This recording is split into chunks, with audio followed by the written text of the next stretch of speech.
Sukanta Chaudhuri.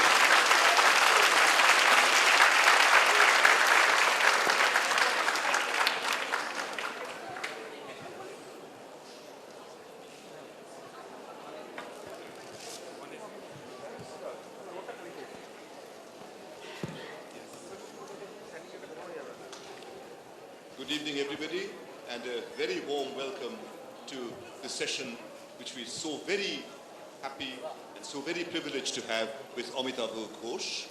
I believe this is the first time Amitav is attending a literary meet, at least in this country and maybe anywhere. No, I've been to the Goa Literary Festival, and I've been to, another one years ago in Nimrana. Okay, so not quite the first. So anyway, a notable addition to the record, and needless to say, it's a great opportunity for us to get to know more of the work to come, and also hear a little bit more about him from the works which we have already read to our profit and delight. And I may add briefly that personally for me, I get so little chance to talk to you, Amitav, that even in this large and distinguished audience to have another conversation, I think our third under certain circumstances, it is a very special privilege and reward for me. And I'd like to say that, I've known Sukanta now for, what is it? Is it like 30 years? Nearer 40, actually. We are none of us getting any younger. And, his friendship and the friendship of his wife, Shupriya, has been really one of the great gifts of my life. I feel so grateful for it. And, it's a really amazing thing when you've known someone for a long time and seen what an incredible contribution they've made, really, to the world and most of all to this city. Because I was just telling him a little bit earlier that one of the things which I find so exciting today when I travel around the world, and really it happens everywhere I go, I come across young students from Calcutta, and almost all of them have come from students of Shukantadas, and the sort of work they're doing. It's just staggering to me how they've kept alive this sort of tradition of scholarship, and I really think that a lot of it really is just due to Sukanta and Shupriya, who've kept alive a flame of, if you like, a classical kind of scholarship here in Jadavpur. Thank you very much, Amit. But there speaks the writer of fiction. But now, if I were to pay back Amitav in kind, we do nothing else for the rest of this hour, or indeed the rest of this evening. So I won't say a single word in praise of Amitav, but we'll plunge straight away, I think, into the conversation. Now, this conversation, it has been kind of informally being referred to in advance among the very large number of people interested in it, and no doubt many others couldn't attend, as the Ibis session. Now, I don't know whether that really is that should be the focus for our discussion this evening. Certainly, I would suggest we should not make it our sole focus, but could we start maybe by talking about your Ibis trilogy, of which we are still waiting the third and final installment. So Amitav has not written a detective novel as yet, but he's certainly managing to sort of live out a wonderful saga of suspense that we're all waiting to see the third book of the trilogy after the Sea of Poppy and the River of Smoke. So would you like to say something about, if you like, of course, I just want to keep the secret, when we might at least expect the third installment, what might possibly be contents? I always think it's very bad luck to talk about a book you haven't written, and I'm very, very superstitious about it. So I'm not going to say anything really about the third book, except that, I get letters every day from people saying, when is the third book going to be out? When is it going to be out? And I always tell them that, I'm much more eager than you to see it finished. But these things, they take their own time and their own pace. But, I think, in a way, for me, one of the really exciting things about writing the Ibis trilogy has really been a kind of discovery of 19th century Calcutta, early 19th century Calcutta. You know, most of all, this whole sort of maritime life that was centered on Calcutta in that period, and the depth of Calcutta's connection with China, you know, most of all through the opium trade. And how this trade completely transformed China, and it transformed India, you know. And the curious thing is that, you know, in China, especially in southern China and Guangzhou, they have a very acute awareness of what this trade did to them and where it led. But here in Calcutta, we've completely forgotten about it, you know. It's just been completely swept under the rug, if you like. So in a way, you know, it's really been exciting to, as it were, exhume this history and put it on its feet again. Now, just to sort of ask you a slightly kind of deeper question, to me it seems, just as one of your individual readers, that these the first two installments of the Ibis trilogy, and I don't see how the third cannot conform to this pattern. It's part of a larger, well, I don't want to say design, because it's for you to say whether you did it consciously, but in a sense a design or a constant motif, intent, call it what you will, which seems to run through most, if not all your work.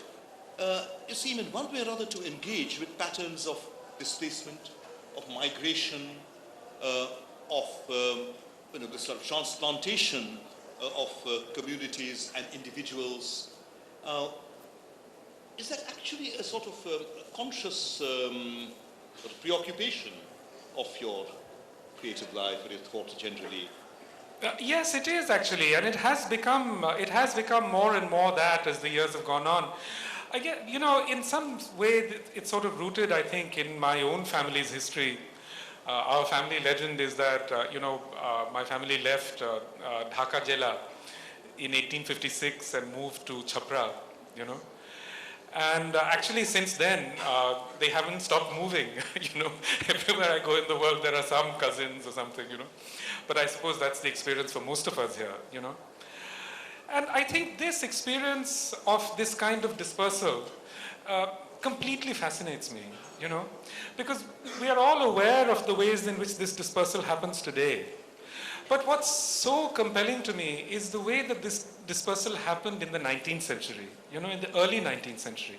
What it meant for people to be taken out of India and just scattered, you know, around the world. And Calcutta was the great node through which it happened. I mean, so to this day, you know, I mean, in Mauritius, in Trinidad, people speak of themselves as Calcuttias, you know, the migrants who left from here. And I do think it's so very sad that, you know, we've, in a sense, lost track of this vast movement of people that happened out of here.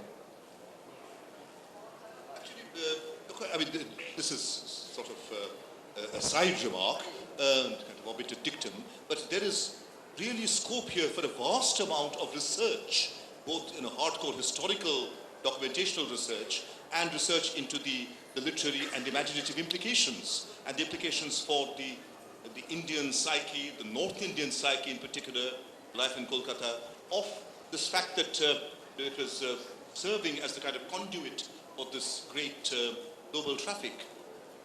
But anyway, that was by the by. What I wanted to ask you in reply to your last set of remarks was, you say, fascinated by the 19th century, and so you seem to be moving back in time, don't you, from novel to novel? I mean, your first book, at the Circle of Reason, dealt with what was practically contemporary history, okay, yeah, contemporary politics almost, yeah, at the time when you wrote it. It had just ceased to be quite living reality. And then to the partition and the post-partition period, the time when, in fact, we were growing up as boys in Kolkata. Well, and I think a period which, by a rough guess, at least half the people in this audience have not experienced or witnessed. They were born too late. But it's a period which has very materially shaped the entire subsequent history of Kolkata. But then, going back beyond that to the migration from Burma, the Glass Palace, and now actually stepping back a century. This is the first time we've actually moved out of your own century, isn't it? Am I right? Except for the Calcutta chromosome, which was in the other direction. But, The Glass Palace also began in the 19th century.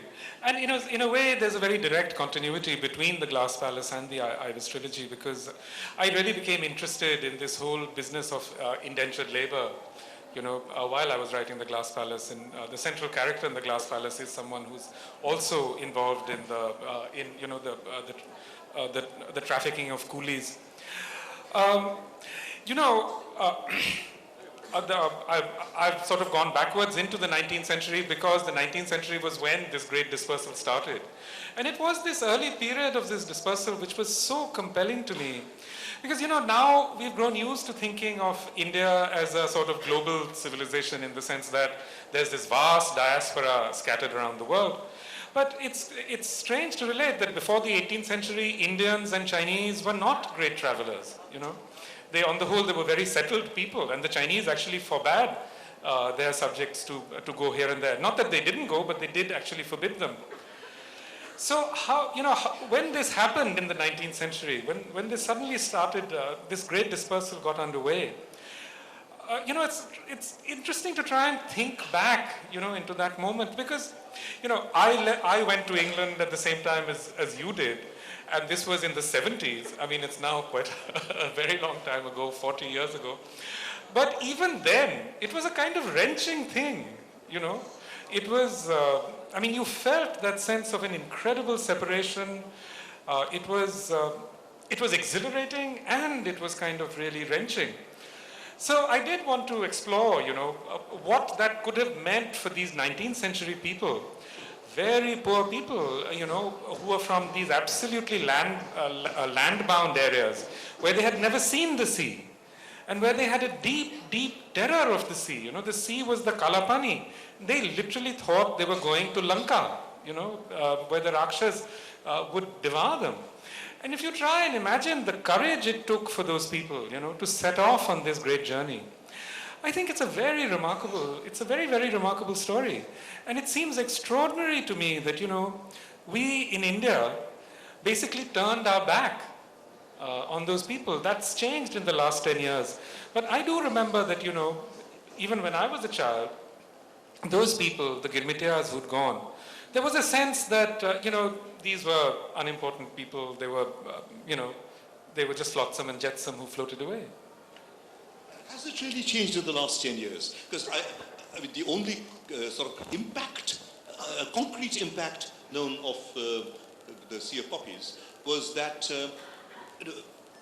probably a group of students from Italy, from Milan, came out to India and actually went to a lot of trouble getting permission to visit the opium factory in UP, which still exists and functions. But this was a sort of one-off expedition by people from another country. Maybe I missed something, but I have not noted any great renewed interest in either in these migrations, in the Gilbertiers, anybody else, or in the place where it all began in North India, in India, among Indians. No, I do think that certainly I think Sea of Poppies did spark off a whole sort of wave of new work. I know this because I get a lot of letters from people who are looking into it and so on.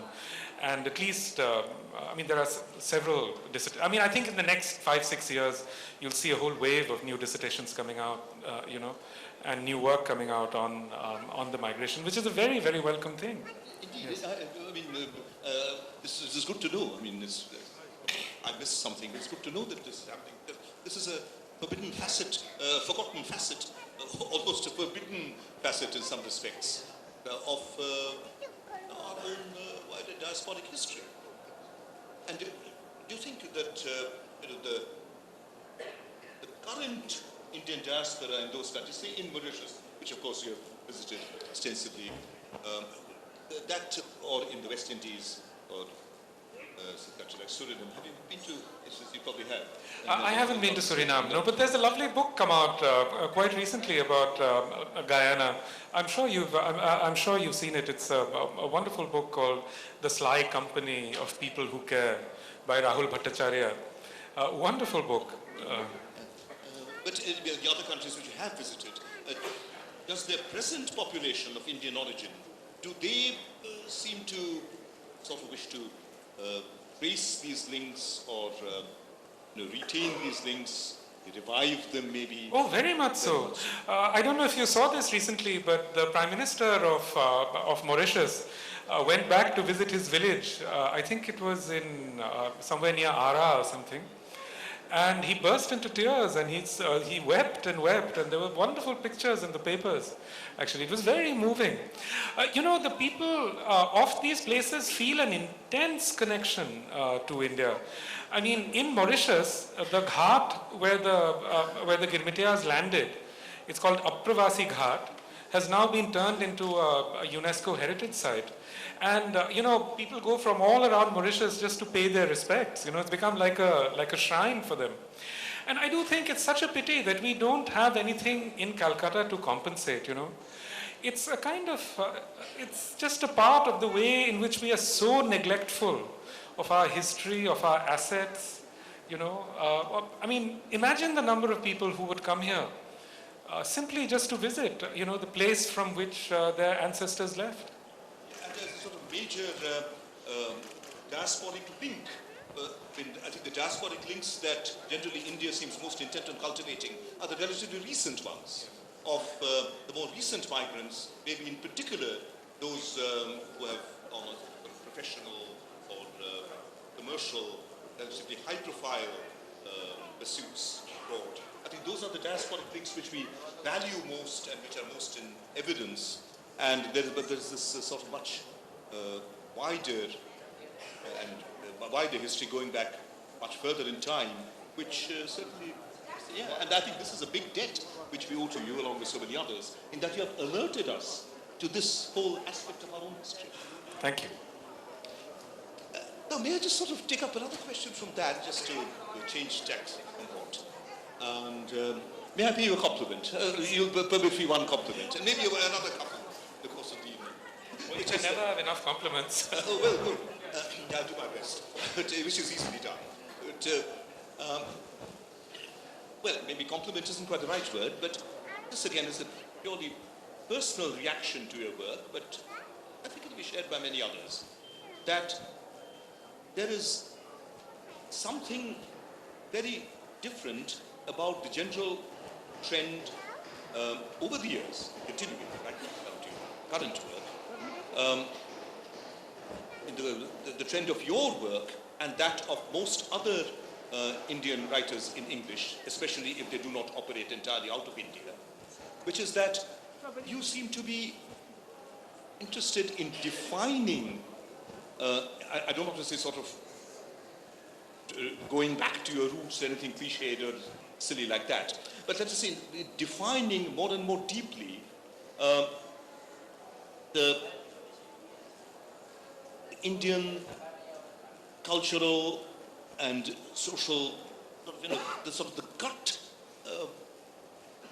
elements that I think become part of our mental constitution. And you seem to be sort of intent on pursuing these history in terms of general psychology. I mean, you are exploring India from a perspective which is rooted in India, while at the same time, which has a global reach. Whereas in so many other Indian writers in English, the Indian experience seems to be most totally globalized in a unilateral way. But I think you managed to root your presentation of Indian experience in an Indian reality that you're defining and exploring through the English language in ways which I thought couldn't be done until you did it. Maybe, I mean, again, this is an entirely personal view. The novel where you do it most is The Hungry Tide. Okay. They seem to come remarkably close to presenting the mental idiom and even the linguistic idiom of the people of the Sundarbans, people of Bengal generally, through the English language. It's a remarkable reworking and extension of the potential of the English language, I should say. So, how would you react to a response like this? Well, several things. I mean, thank you in the first place for that very kind compliment. But the first thing I would say is that actually my sense of my work is that it's very far from the mainstream, very far from trying to define any kind of India.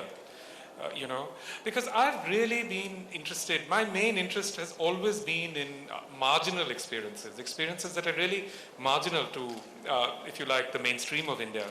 And the older I get, the more distant I feel from the mainstream. I mean, cricket doesn't interest me, Bollywood doesn't particularly interest me. That makes two of us. Yeah, I mean, some people would say... this large crowd. Some people would say I should give back my passport, because, I mean, these things have become, I mean, it's as if being Indian was just one box of, cricket, Bollywood, and certain kind of politics. But no, my interests lie in completely the other direction. And I sometimes feel, that,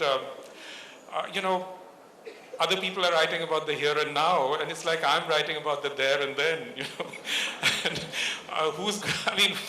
often when I write, with the Glass Palace I felt this, and with Sea of Poppies I felt this. But, I'm writing about these people. Who on earth is going to read these books, But they find, they found their own audiences. And I really believe that, books create audiences. It's not the other way around. A book creates the readership that for itself. So that's been one of the most rewarding things about writing these books. The second thing about the English language and Bengali, I can't help remembering, Shunilda's portrait is looking at us. And I remember Shunilda released The Hungry Tide. And when he released it, he said, "Eta to Bangla boi Ingrijite lekha." He said, this is a Bengali book written in English. And I took that as something which was very deeply a compliment. It really meant a lot to me, because one of the great challenges that any Indian who's writing in English, or not just English, any language in India, one of the challenges that you have to face is that you're writing about a multilingual society. This is true whether you're writing in Hindi or Bengali or wherever. I mean, if you're writing about Calcutta, still there are people who speak English, there are people who speak Hindustani. All of this somehow has to figure in your text. Clearly, we can't resort to the techniques of the monolingual novel. An English person writing about England can represent the whole of their society in English, just as a French person can. But this option is not open to us. So we have to find other solutions to what you might call a problem of prosody, if you like. And I've tried many different approaches to it. But what was very exciting about doing it in The Hungry Tide was that I decided that I would try meter, which I'd never experimented with before. So there are long sections, especially where I translate the Bon Bibir Juhuranama, where I've translated it following the meter, and then a lot of the speech again I translate into that meter. I think many people don't even realize that it's actually metered, but I think it recreates, if you like, the rhythm of the language. I think it's hardly possible to read those pages without waking up suddenly halfway or a quarter of the way through the first page, something odd here, and then you realize that it is in meter. No, I think every reader must have registered. You would be very surprised. Oh well, there are tone-deaf people. But actually, let me sort of recast my remarks. They were sort of very clumsily put. I should probably have sort of phrased them out in advance and learned them by heart, which I didn't. But it was the farthest possible remove from my intention to suggest that you were sort of showcasing India. On the contrary, what I was trying to say was that you are never in any of your works showcasing India or writing as an Indian to the world. You are writing about your own experiences, your own things that engage you, the things that interest you. And because of this kind of gut engagement, you are actually, however, managing to define much more deeply and organically many aspects of, I want to say, the Indian experience. There's no such thing, but many aspects of life and experiences in various corners of India or at various phases or pockets of Indian history much more authentically than that is generally the case. Well, it's very kind of you to say that.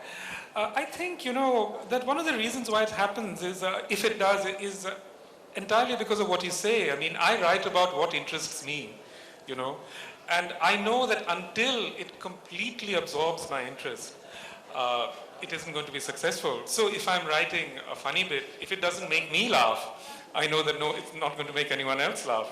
And if I'm writing a sort of a suspenseful bit, if it's not exciting to me, I know perfectly well that it won't be exciting to anyone else. So in that sense, really, my books do come out. I sometimes feel when I'm writing a book that I'm very deep inside a well, and that I just don't know, often it happens when I'm writing, I'm so cut off that I walk outside the house and I look at people and I think, oh my God, there are people around. Because I see no one but my family, for months on end. And, to me, that is the most pleasurable, the most wonderful thing about writing.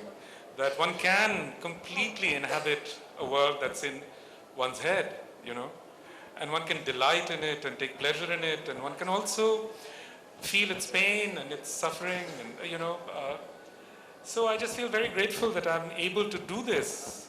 To me, it seems the greatest reward of a life in letters. So when you're actually writing in the sort of process of composition, you are writing for yourself.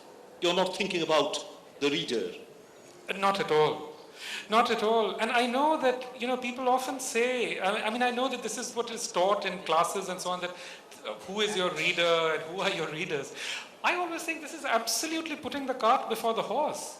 I really believe that writers create their readers. I think readers are extremely sophisticated. And if they know that a writer is trying to pander to them, they don't treat that well. Of course, there are genres, if you're writing a Mills and Boon thing, or if you're writing something like that, then the reader knows, the reader's not really reading the writer, they're reading the genre. But if they're searching out a writer, they want to be led by the writer. They don't want to lead the way. They want the writer to lead the way. So absolutely. I'm writing about what interests me. I'm writing about what's funny to me, what's interesting to me, what's sad for me, and those things.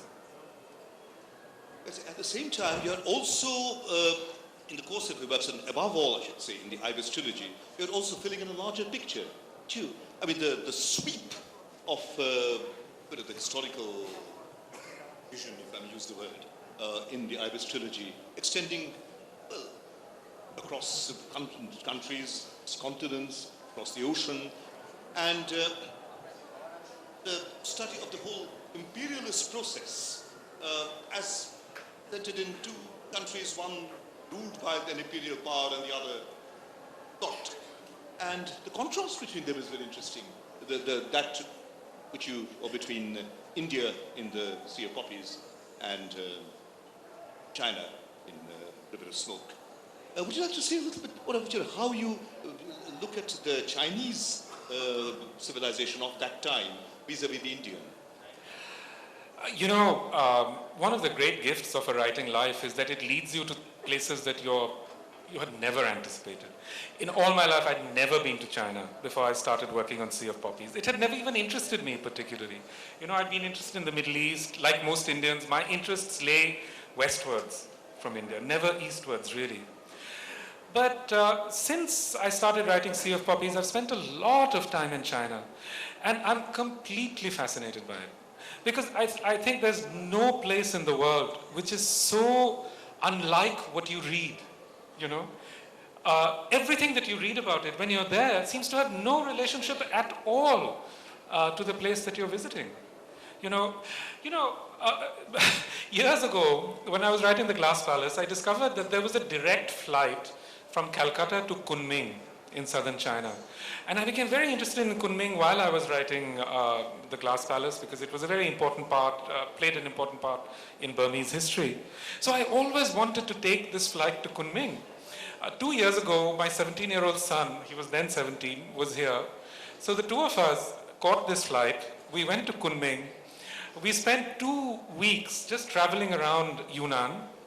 And it was just the most marvelous trip we've ever had. I just don't know why people in Calcutta go, think of going to Simla or places like that when they can just catch a plane and go to Kunming. It's 2 hours away. And really, the scenery is unbelievable. It's the other side of the Himalayan gradient.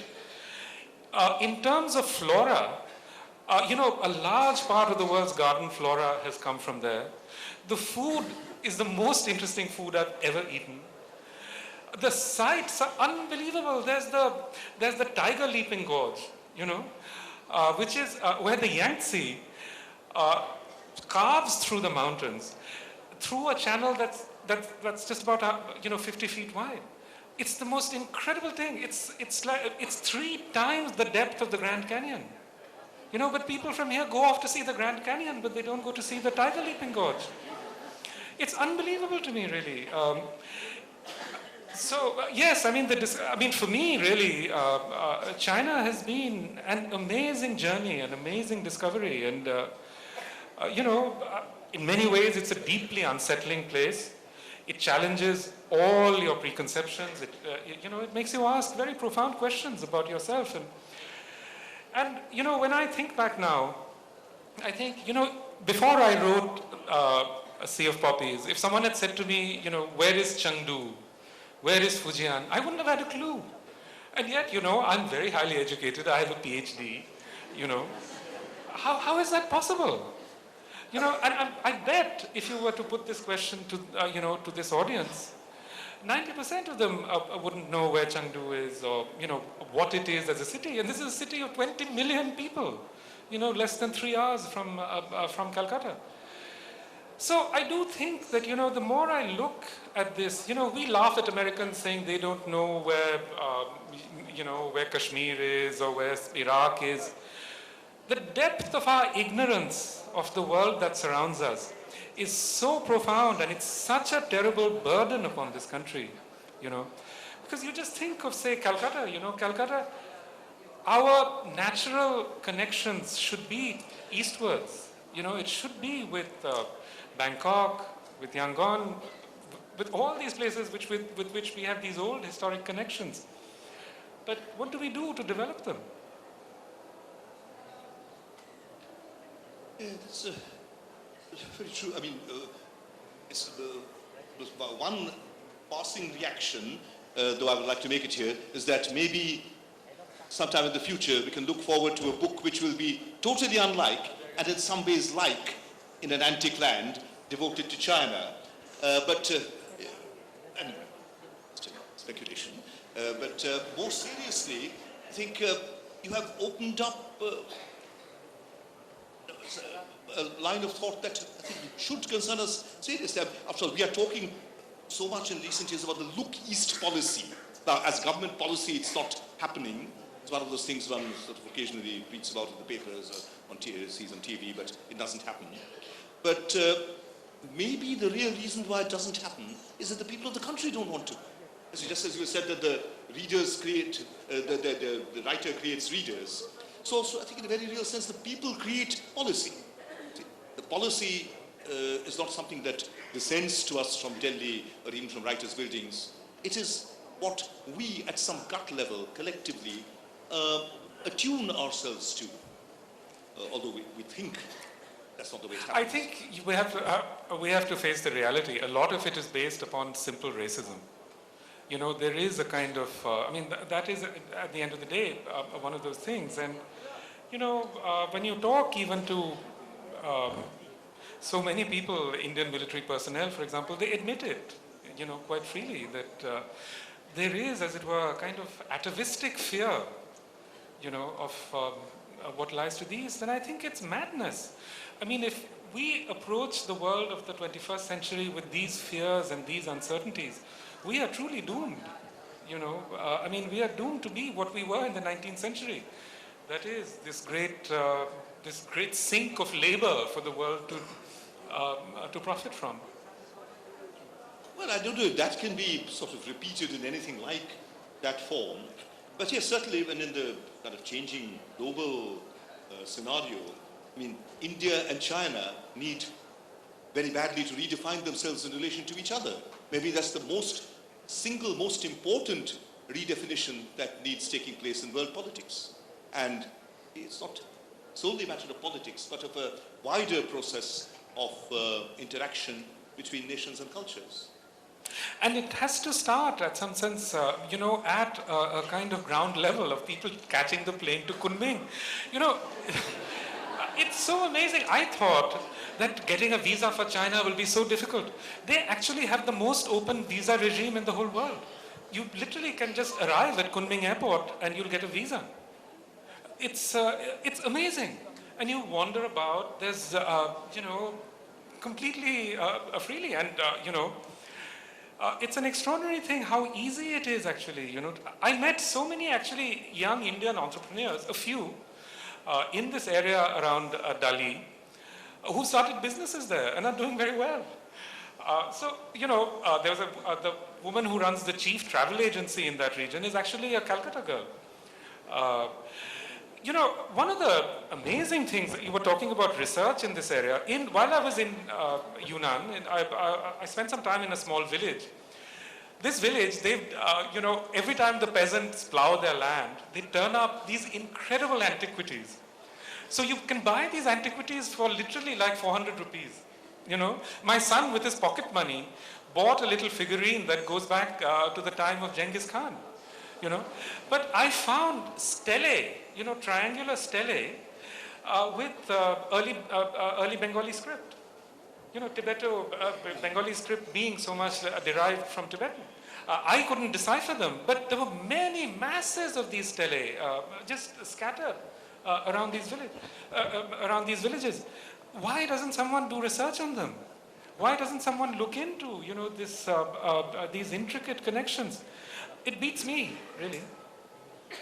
By that use of the word research brings quite another bell in my head, and maybe we could just talk about a little bit of it before, in fact, we open this discussion to all the others who've been listening so patiently, which is that your own books are, of course, beautifully researched and very extensively researched, but so that sort of a partial non-compliment, one of the few sort of reservations that one sometimes hears readers have about your books is that at points they almost seem over-researched, as though there's a sort of bit of neat research embedded in one of them somewhere. But they do give your books a kind of authenticity, which sort of ballast, you see, which otherwise they don't have, which roots the lives of the individuals you're talking about in much sort of anchors them firmly in a kind of historical and cultural soil. So, I mean, obviously you spend a lot of time researching books, but I mean, if you may have a sort of peep into your workshop, so to speak, I mean, do you complete your research first before you take up the writing, or does it kind of proceed? Or do you maybe just even read about something that interests you and then feel, there's a novel here? No. A historical novel is no different from any other kind of novel in that unless the characters work, nothing else works, I mean, no one will read a novel for the history, I mean, that's not what novels are about. And for me too, it's not like that the research drives the story. It's the story that drives the research. For example, if I'm writing about someone who's stopping let's say, a gari in the 19th century, then I feel like I want to know what kind of gari, and what kind of clothes is he wearing? What does the sense of the street feel like? So it's that kind of question that drives my. In a sense, it's not at all like a historian's questions, because it's more like I'm trying to inhabit that moment, So the sorts of details I'm looking for are quite different. But, I mean, we were both fortunate in having a very rigorous education. And, I am your quintessential Kolkata nerd, you know. I mean, I just love ferreting out details. To an audience of such. And that's meant as a compliment if it puts you in the same league as Amitav Ghosh. So I just love that part of it, you know, just worrying away at something until I get something out of it and, you know, just digging and digging and digging. It's deeply pleasurable to me. I love being in archives and in libraries and in, you know, finding obscure languages and that kind of thing. So, I mean, that part of it is just pure fun, you know. I mean, it's much, much easier than writing, you know. So I enjoy that. And it's, but I must say, what has been really wonderful about the process of writing these books is that historians have also really enjoyed them. And, you know, they invite me into conversations. I get, last year, I did a wonderful event with Natalie Zeman Davis, you know, the great historian at Cambridge, and that was really exciting.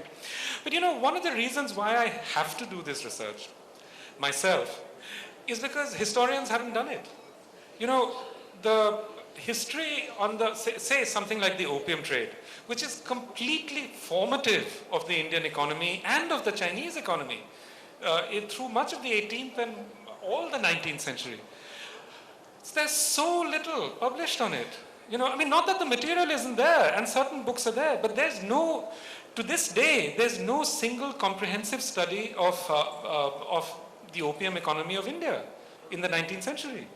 You know, I mean, how is that possible? You and I have friends who've written books about sugarcane and cotton and so on, and these were tiny compared to the impact of opium on the Indian economy. So, in effect, I mean, I have no option. I have to go and find this stuff for myself because no one else has done it. I mean, it's very interesting. The opium trade particularly, it has just somehow not entered into the rhetoric of you know, colonial historiography, and therefore not that much into serious research either. In fact, the British Empire was a massive drug-running cartel. That's basically what it was. These are not my own words. You know, there's one historian who's done a very comprehensive study of opium in Southeast Asia, is a great historian called Carl Truckee. And this is what he says. I mean, basically, you know, Singapore was entirely sustained by opium. Hong Kong was sustained by opium. Bombay was sustained by opium. Opium brought all of these cities, which are critical to the modern world. Opium brought them into being, you know.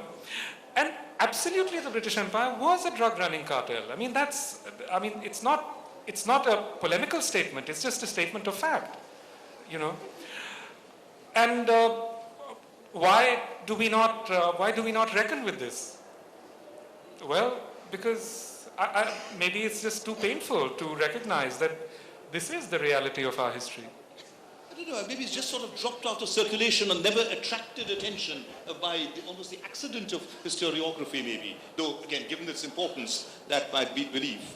But I suspect that to many people, as to myself, the importance of the opium trade was really brought home for the first time by reading The Sea of Poppy. But subliminally you knew, so did I. Because we know that Robi Thakur fell out with his grandfather, disowned his grandfather really, because their whole family fortune was founded on opium.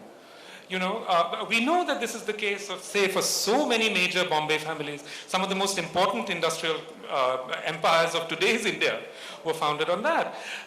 Opium was what brought traders from Rajasthan into Calcutta, you know. It created all these influxes of people, it changed our cities, it really created, you know, modern India in so many ways. Maybe that accounts for some things about modern India, but anyway, I think, you know, I on my side could go on talking to Amitav right through the evening, but I think we should allow a little time, all too little alas, for many, just please, to put any questions or very brief comments, but just one request please. I don't think Amitav would like to lay down any restrictions as to the subject of your questions or comments. Let us not have any more chance that Kolkata does not offer an open society for debate. At the same time, I would ask you to remember that we are getting a very focused, intensive glimpse today into the creative process and the intellectual interests of one of the major writers of our time.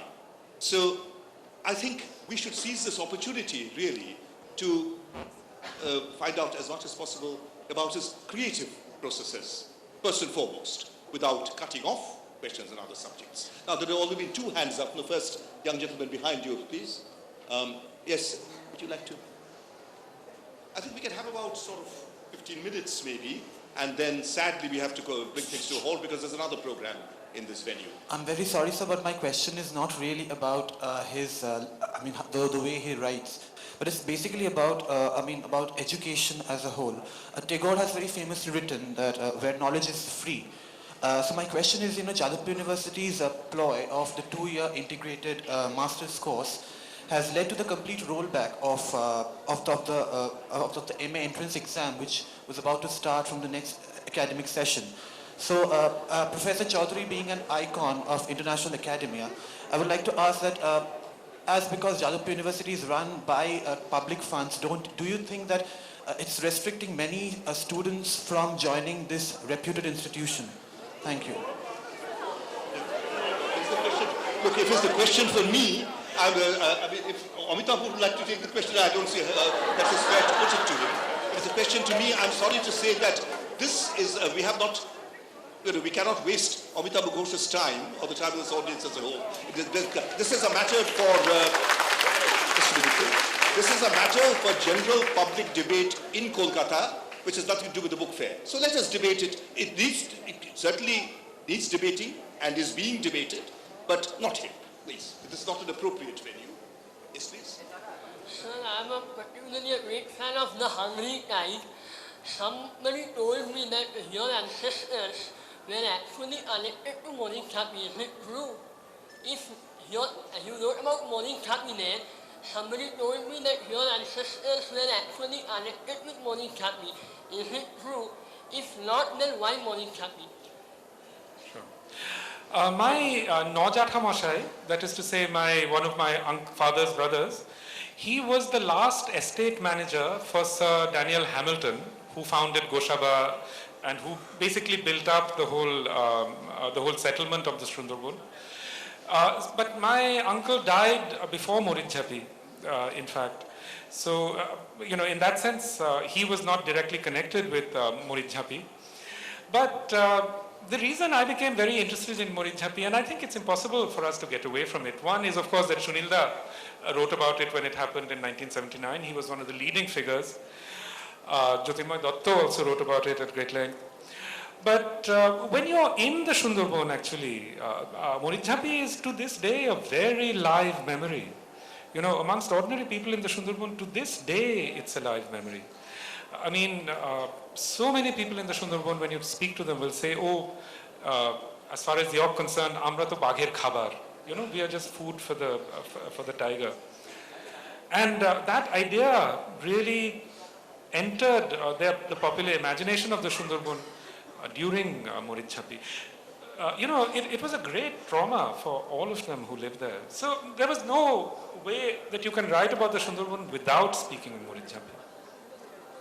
Actually, Morinchapi itself was completely unpopulated, I think, before that attempt to settle there. So the question of, I think, anybody's family roots actually going back to the island of Morinchapi or Marinchapi, it doesn't really arise, I think.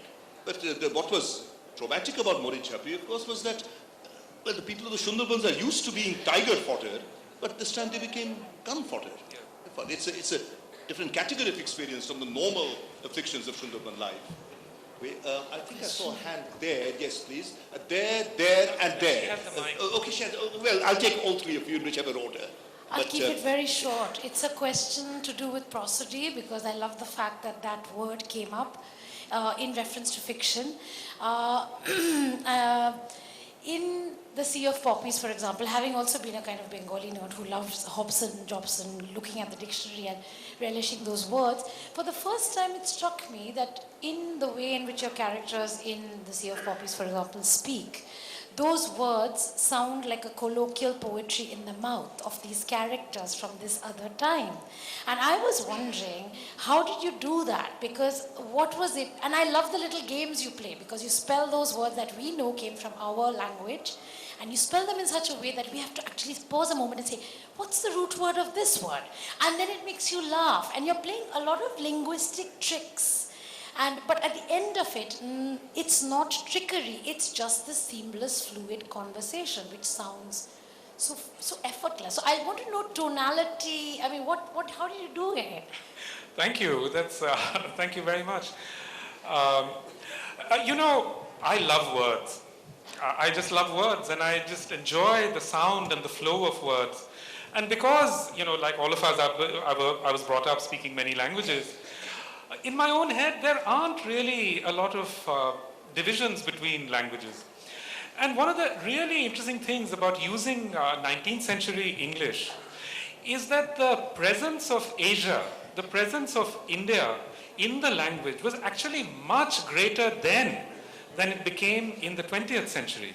I think the whole process of dictionarization that happened in the 1880s actually, to some degree, formalized the language and, and kept out a lot of, Indian usages and so on. How did English people speak when they were in India?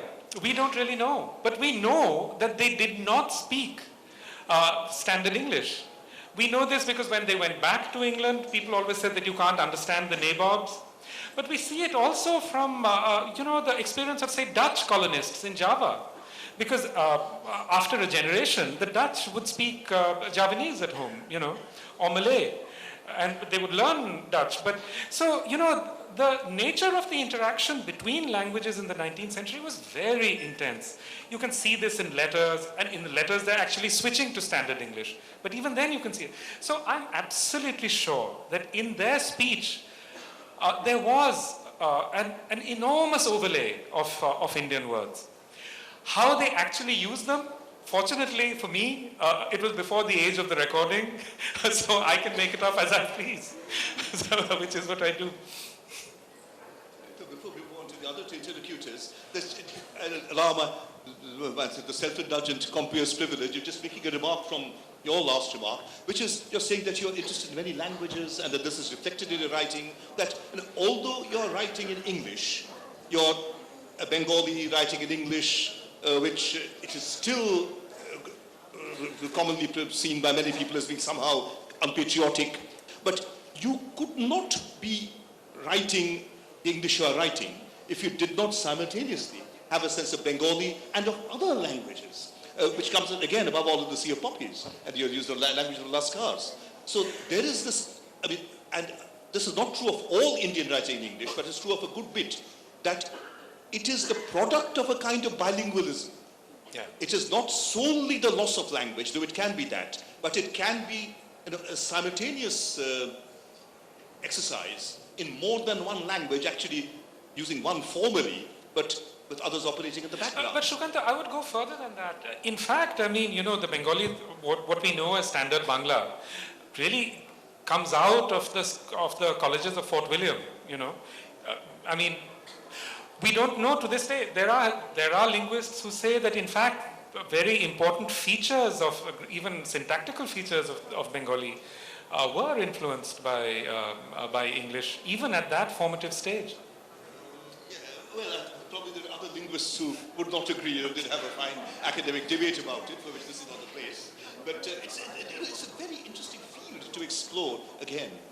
But anyway, I've kept our two last interlocutors waiting a long time. Please. Hi. I had one thing to show and one thing to ask.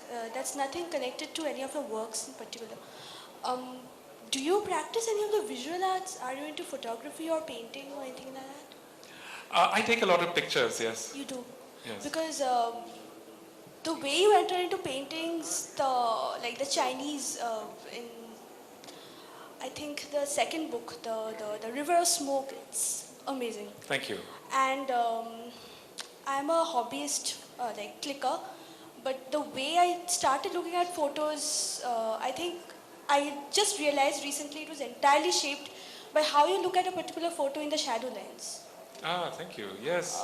You step into it, and in the history of it, you imagine it, the way the person is holding someone, things like that.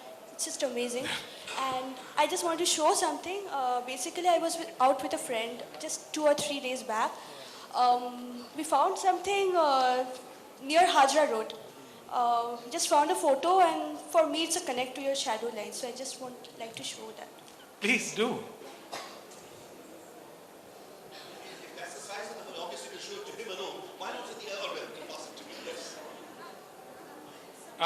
Well, it's a picture of a man with a child. Yes, I know people often do throw away their family pictures, but thank you. There was another question. Yes, please. We'll make this the last question if you don't mind, because we really have to wind up after Yeah, this. good evening, Mr. Ghosh. You're right, in China, they are much more aware of the opium trade. They call it the century of humiliation, in the beginning of the century of humiliation. Why is it that it's been forgotten in India? I mean, is it that the collaborators of the British drug running cartel in China were kind of destroyed, but many of the collaborators, their families, the royalty that collaborated with them, many of them are still powerful in India? Is that perhaps one of the reasons? And the second thing, if I may ask another question as well. In the first book, I thought Diti was a fantastic character. I didn't think you could top that. But Behram Modi really took my breath away. Very rarely does one well up at the death of a character. Apologies for whoever has not read the second book. But one really felt that on Behram Modi. And he felt too real to be true. So is he based on a real person? Well, thank you so much for saying that, Amish. It means a lot to me, especially coming from a great writer like Amish. Amish, stand up and say hello to the crowd. Amish Tripathi.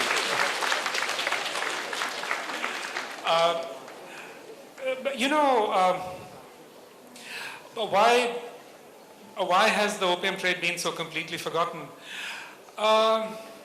Of course, there is a great anxiety on the part of certain families. I actually know of historians who've looked into the archives of certain very important companies in India. They've been told, why do you want to dig up all this stuff? What's the point? Family companies. Yes. I mean, so that's one aspect of it. It's just been swept under the rug in that way. There is a sort of terrible anxiety about this. There's no doubt about it amongst many of the richest people in India. But the reality is, that wherever you look in India, all our great families, the great princely families of central India, Holkars, Sindhyas, all of them, basically their money came from taxing opium, Malwa opium. So all those great palaces that you see, they were not built with Indian spices or whatever. It was, as we like to tell ourselves, it was all built with opium. There is not there's no reason why nobody in India can point their finger at another person and say, you are guilty of this. We are all guilty. Virtually all of this country is really founded on this. And people understood it. Rabi Thakur, Rabindranath Tagore was one person who repeatedly addressed the opium trade. He called it the great crime. He called it, bullets pointed at the heart of China. Because he knew what it was, because he had this family connection with it. Similarly, Dadabhai Nauroji, he repeatedly returned to it because he was very acutely aware of what the opium trade was and what it meant. So, people have tried to exhume it. It's not that it's been completely forgotten. But I think it's just a very difficult history for us to reckon with.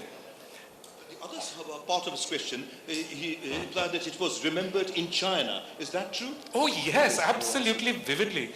Southern China, especially Guangdong, is filled with museums of the opium trade. So it's a very vivid, living thing in their memory. If you go there, you'll see the balls of opium that came from Calcutta. You'll see, you can see all of that is very much preserved. Have your books been translated into Chinese? Yes, Sea of Poppies just came out in Chinese, yes. We're going to smoke no more about poppies.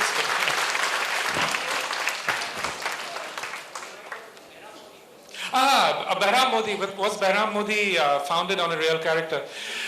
Look, there were many of the things that Behram says were actually taken from the mouths of real characters who were there then, but they had different names. So it's not that he's a composite character or anything. He's very much his own person. But I became really fascinated by this figure of, really the figure of perhaps even Dwarkanath Thakur, people who are essentially ethical people who find themselves in this circumstance of absolute criminality, which you could say was the plight of our nation, really.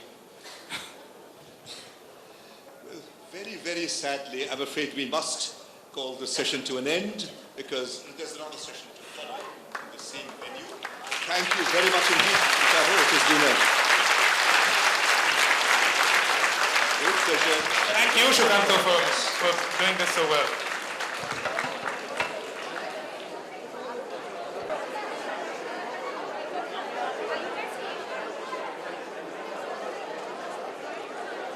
Excuse me, Amitav Ghosh.